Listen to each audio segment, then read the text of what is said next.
C'est en l'année 52 de notre ère que le grand aventurier intrépide et missionnaire, l'apôtre Paul, arriva dans ce qui était à l'époque la plus grande ville de Grèce, Corinthe, une ville portuaire aux mœurs dissolues dont la population importante oscillait entre les 700 à 800 000 habitants. Prenant son courage à deux mains, il proclama la bonne nouvelle de l'Évangile dans cette ville et, à son grand étonnement, une de ses églises les plus prolifiques allait y naître. Quelques années plus tard, probablement en 57, il écrivait une lettre à cette église. Et voici un extrait de ce qu'il lui disait. « Ainsi, celui qui est uni au Christ est une nouvelle créature. Ce qui est ancien a disparu. Voici, ce qui est nouveau est déjà là. Tout cela est l'œuvre de Dieu qui nous a réconciliés avec lui par le Christ et qui nous a confié le ministère de la réconciliation. En effet, Dieu était en Christ, réconciliant les hommes avec lui-même sans tenir compte de leurs fautes, et il a fait de nous les dépositaires du message de la réconciliation. Nous faisons donc fonction d'ambassadeurs au nom du Christ, comme si Dieu adressait par nous cette invitation aux hommes. C'est au nom de Christ que nous vous en supplions. Soyez réconciliés avec Dieu. Celui qui était innocent de tout péché, Dieu l'a condamné comme un pécheur à notre place pour que dans l'union avec le Christ, nous soyons justes aux yeux de Dieu.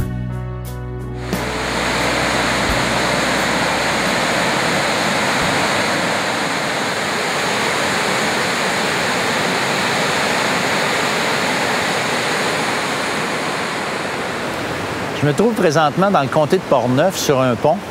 Puis comme vous voyez, le pont n'a pas l'air nécessairement très impressionnant, mais quand je regarde en bas, c'est un petit peu plus impressionnant. En vérité, imaginez si ce pont-là tombait aujourd'hui, qu'est-ce qui pourrait arriver? Et chacun d'entre nous, on serait probablement très disposé à arrêter les voitures qui viennent sur ce pont-là pour éviter la catastrophe. Et ce serait tout à fait naturel de le faire parce que imaginez peut-être quelqu'un que vous connaissez est dans une voiture qui file à vive allure et qui s'en vient comme ça sur un pont qui en vérité n'existe plus ou a tombé en partie et puis ça serait vraiment une catastrophe épouvantable. Bien, vous savez, il existe, cette vérité-là, elle existe non physiquement, mais spirituellement entre nous et Dieu. La Bible dit qu'on a rompu le lien qui existait entre nous et Dieu, que c'est plus comme c'était lorsque Dieu nous a créés, où il y avait une harmonie. La relation qui existait entre nous et Dieu était tout à fait merveilleuse, elle était parfaite. Les ponts doivent être rétablis entre nous et Dieu.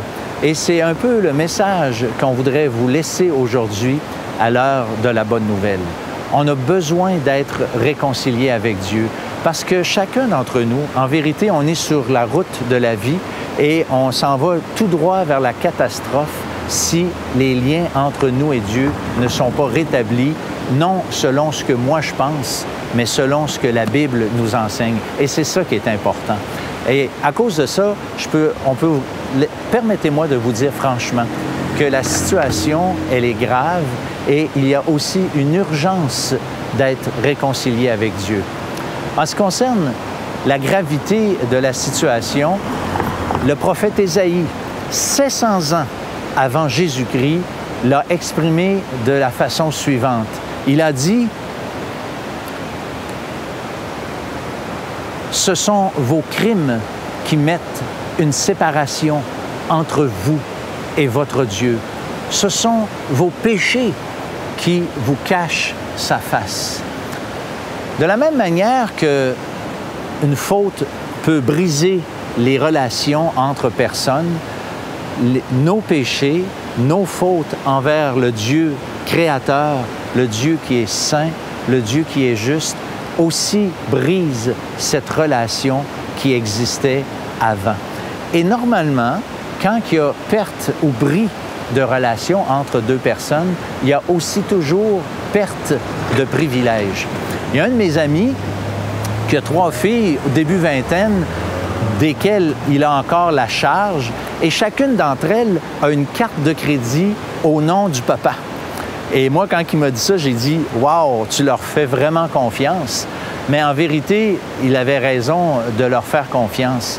Mais imaginez maintenant si la chicane pognerait dans la maison, s'il y avait un bris de relation. Est-ce que vous pensez que les cartes de crédit seraient toujours valides? C'est certain que ça serait probablement une des premières choses comme privilège qui disparaîtrait comme entre le père et ses filles. Mais vous savez, entre nous et Dieu, il y a aussi cette perte de privilège-là. Parce que la ligne, pour ainsi dire, entre nous et Dieu a été vraiment brouillée à cause du péché. La ligne est maintenant plus comme elle était avant. Et même, souvent, les gens sont plutôt dans la crainte où il y a comme un malaise lorsqu'on sait, ceux qui lisent la Bible particulièrement savent que Dieu est un Dieu juste, un Dieu saint. Et il y a un malaise de s'approcher de Dieu lorsqu'on réalise que nous, on est aussi des pécheurs par rapport à un Dieu comme ça qui est saint. Mais le pire dans tout ça, c'est pas encore que cette ligne soit brisée, c'est que le jour de notre mort, cette relation qui n'a pas été rétablie va être scellée pour l'éternité. D'où la gravité de cette situation, parce que si on n'est pas réconcilié, comme dans le texte qu'on a lu tout à l'heure, eh bien, cette réconciliation n'aura jamais lieu parce que le sort éternel sera tout simplement scellé.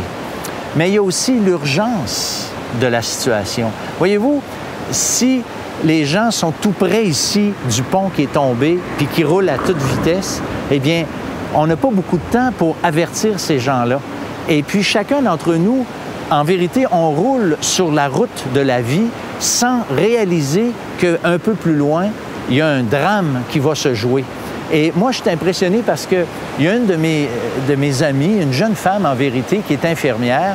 Et l'autre jour, je lui posais la question, « Est-ce que tu trouves ça difficile de voir mourir des personnes? » Puis elle me dit, « Oui, François, parce que ces personnes-là, elle est consciente, elles entrent dans l'éternité. » Mais elle me dit, ce qui est encore plus difficile, elle dit, c'est d'entendre la famille qui parle, puis qui disent, « Ah, elle est mieux maintenant, elle est maintenant, ses souffrances sont finies » ou des choses semblables, lorsque, en vérité, elle vient simplement d'entrer dans un état éternel. Et si elle n'a pas été réconciliée avec Dieu, eh bien, c'est terminé, c'est fini pour l'éternité. Jamais plus elle aura d'occasion d'être réconciliée avec Dieu. Si, bien sûr, elle a été réconciliée avec Dieu, oui, ça, c'est très positif. Oui, maintenant, ses souffrances sont finies. Oui, maintenant, elle est consolée, mais ce n'est pas nécessairement le cas. Et c'est pour ça qu'on vous dit que non seulement la situation est grave, on doit être réconciliés, mais aussi la situation est urgente parce qu'on ne sait pas jusqu'à quand on va vivre. On n'a aucune idée. Si vous avez 40 ans aujourd'hui et puis que vous avez jusqu'à 80 ans à vivre, eh bien, vous avez encore 40 ans pour y penser. Mais si vous avez encore 40 ans et que vous allez mourir dans moins qu'une année, eh bien, vous êtes sur le point maintenant de sceller votre sort éternel. Et ça, c'est encore bien plus grave et bien plus sérieux que si un pont n'existe pas sur une route physique sur laquelle on roule à toute allure. C'est vrai que la situation est grave, mais ce qui est merveilleux, c'est qu'il y a une bonne nouvelle. Et le texte qu'on a lu tout à l'heure, et je relis le verset 18 de la deuxième épître aux Corinthiens, au chapitre 5, qui dit ceci. « Il nous a réconciliés avec lui par le Christ. » Je lis aussi le verset 21 du même chapitre. « Celui qui était innocent de tout péché, Dieu l'a condamné comme pécheur à notre place. » Ce qu'il nous faut comprendre, c'est que l'œuvre que le Seigneur Jésus a accomplie sur la croix est le seul lien qui puisse nous réconcilier avec Dieu. Il n'y a pas d'autre façon. La religion, pour plusieurs, pense que c'est la façon d'être réconcilié, mais en vérité, chacun de nous, on a une religion de laquelle on a hérité. Et cette religion ne nous a jamais amenés à avoir la paix avec Dieu, ne nous a jamais amenés à être réconciliés avec lui.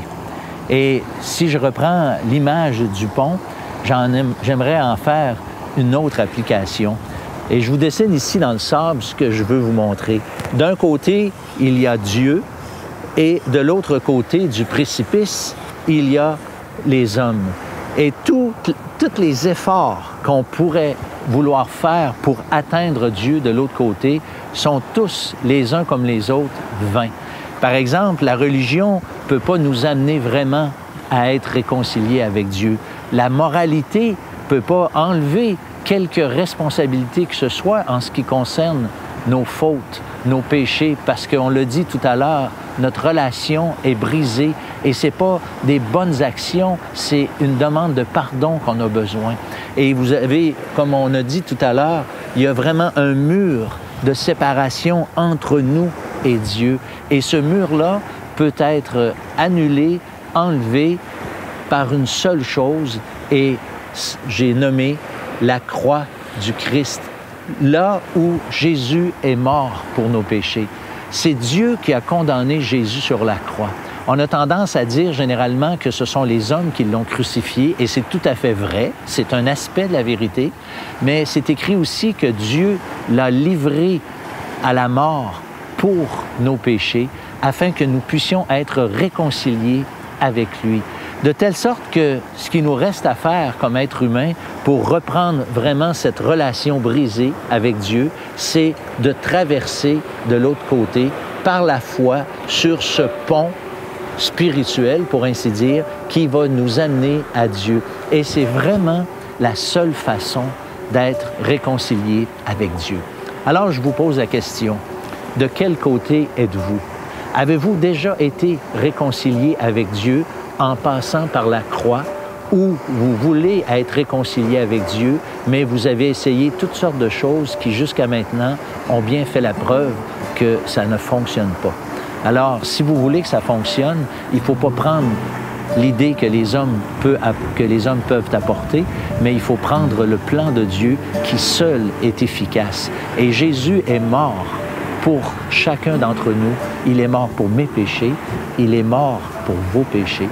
Et Dieu maintenant veut et est prêt de vous pardonner, mais pour ce qui vous concerne, vous devez faire le pas, ce pas de foi qui passe par la croix et qui vous amène à Dieu.